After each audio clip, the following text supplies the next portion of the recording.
I bought my dream apartment after 8 years of sacrifice. Skipped vacations. Canceled birthdays. Late nights. Early mornings. Every dollar saved was another step closer to peace. So, I planned a small celebration. Just 15 people. Family mostly. Invitations sent a month early. Group texts. Calendar reminders. Even a food menu labeled with everyone's name. I cleaned every corner twice. Lit candles. Pressed the linen napkins. And then, I waited. And waited. Not one knock. Not a single running late. I stood at the door with a tray of cupcakes melting in my hands as the sun dipped behind my brand new skyline view. Then I heard it. A ping. My mom had posted a boomerang with champagne flutes clinking in someone else's house. Proud of our girl's first home. The caption read, a filtered smile. A toast. My name tagged. But not a soul in sight. The photos were taken from my own Instagram. I stood there, alone in the place I built brick by emotional brick, and realized they never planned to come. Not to my party. Not to my joy. Not to me. My name is Ivy Talbot. I'm 30. And if you think you know how this ends, stay tuned. Because what happens when the people who are supposed to show up for your light use it to polish their own reflection? What happens when the place you thought you'd celebrate with family becomes the place you learn to exist without them? I didn't scream. I didn't beg. I turned off the lights, ate alone on the kitchen floor, and when the final candle burned out, I whispered to the dark, you only get to betray me once. I didn't go online the next day. I didn't want to see their likes, their fake congratulations, their digital applause for a party they didn't show up to. Instead, I woke up early, made coffee in my new kitchen, and sat by the window watching fog roll in. It felt strange. I had everything I dreamed of, granite counters, a walk-in closet, real hardwood floors, but I felt like a squatter in my own happiness. That's when the doorbell rang. It was my neighbor, Mrs. Keene.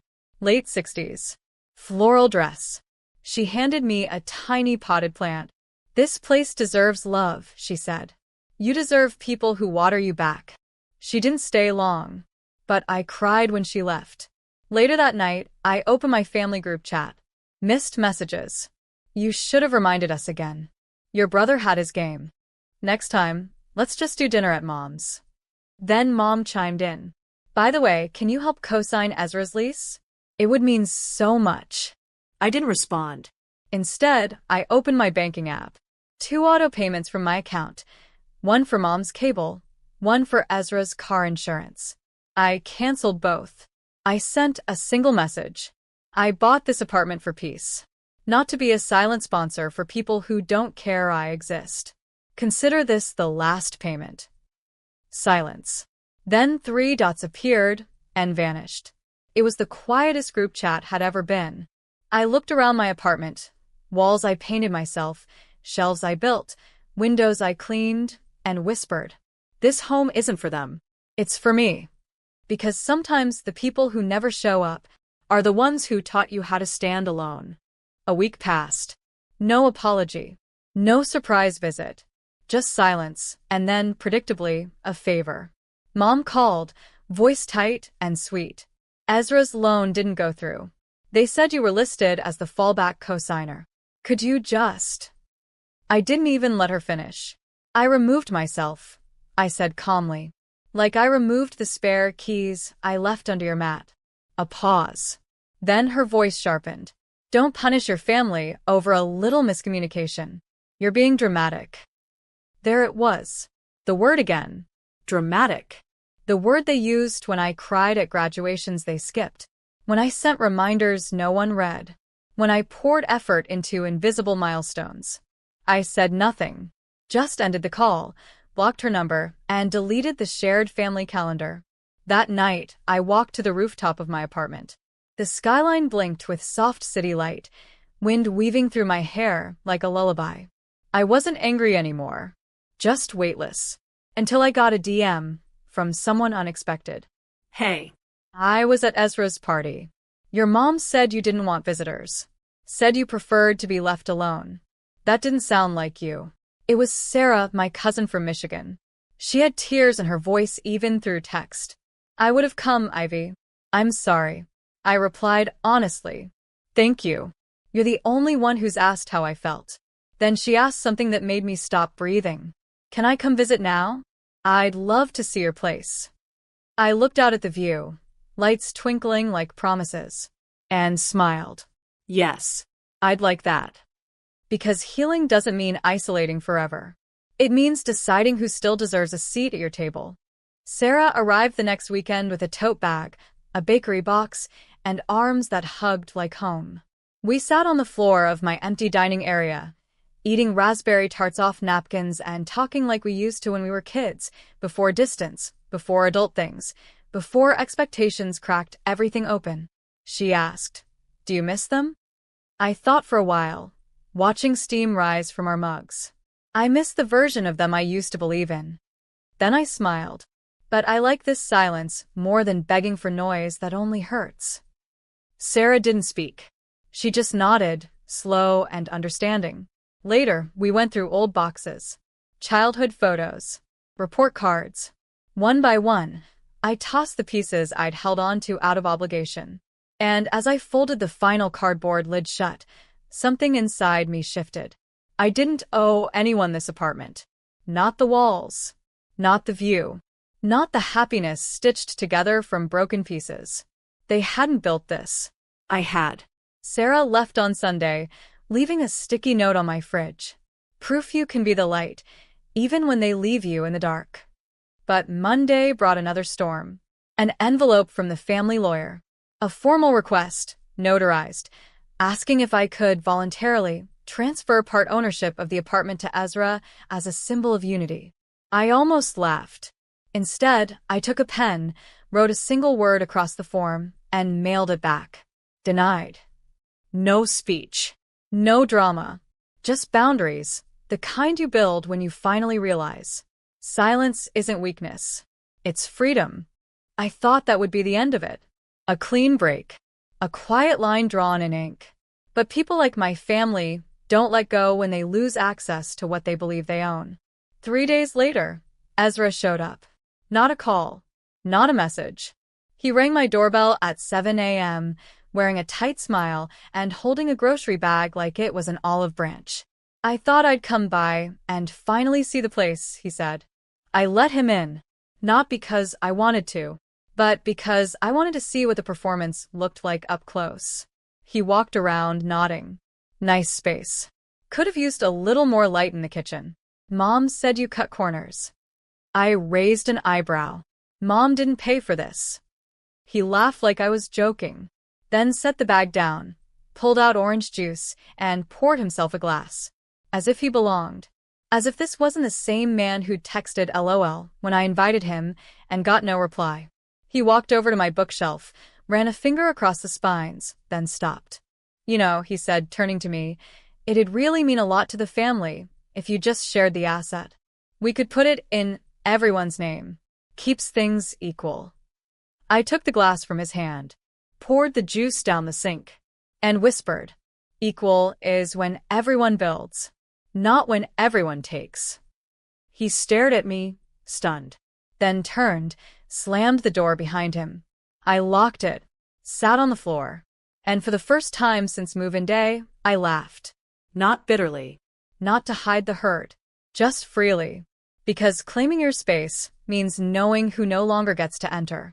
I didn't expect the ripple, but sometimes standing up quietly is louder than any scream. The next morning, my building concierge slipped me a note. Your brother tried to leave a gift for you. I didn't let him up. I opened the small envelope. Inside was a check made out to me for $500, scribbled in Ezra's messy handwriting. On the memo line, for the walls you think are yours. I stared at it. It wasn't about money. It was bait. A test to see if I'd bite or bend. I didn't deposit it. I didn't tear it up either. I mailed it back, with a sticky note attached. These walls are mine, because I built them. Yours crumble every time someone tells you no. I didn't hear back for days. Until Mom called, pretending nothing ever happened. Oh, sweetie. We're planning a family dinner. Sunday night. Your father wants to toast Ezra's new business. I waited. Nothing else. No mention of me. Of course. I asked, should I bring dessert? There was a pause. If you'd like. So, I made something special. A cake. But not just any cake. A 2-layer tiramisu, dusted with cocoa, and piped across the top in dark chocolate script. Built without you. I dropped it off 15 minutes before dinner. Handed it to the waiter. Left without a word. Later, Ezra posted a picture of it on his story, cropped so only the frosting swirl showed, not the message. But Sarah sent me the full photo. Captioned, "Even when she's iced out, she's the one serving the cake." That night, I slept peacefully. Because some families can't taste bitterness, even when it's written in frosting. And some daughters stop baking for ghosts. Thursday afternoon, I got an email from a real estate agent I'd never contacted. "Hi, Juliet. Your brother Ezra mentioned you're considering selling the apartment. I'd love to help." I stared at the screen, then at the message thread, copied below it, where Ezra had posed as me, using a fake email to initiate a valuation request. No apology. No shame. Just entitlement dressed in business casual. I didn't reply. Instead, I printed the email, highlighted the fake address, and mailed it to my family's lawyer, the same one who'd sent me the ownership transfer request. Attached was a short note. "If they try again, I'll see you in court." No threats. No emotion. Just facts, folded cleanly into paper. The next evening, I hosted my first real dinner in the apartment. 3 friends. 1 coworker. Sarah. No blood relatives. We sat cross-legged around a coffee table filled with takeout boxes, mismatched plates, and 2 bottles of cheap wine. Laughter echoed. Music played from my phone. At one point, someone spilled curry, and we laughed even harder. It wasn't Pinterest perfect. It was real. And it was mine. When they left, Sarah hugged me extra long. "You're finally home," she said. And I felt it deep in my ribs. Not because the place was quiet. Not because it was filled. But because it wasn't pretending. It wasn't waiting for people who wouldn't come. It wasn't trying to prove anything to anyone. I looked around the room. No gifts. No inherited furniture. No family hand-me-downs. Just light. Clean air. Peace.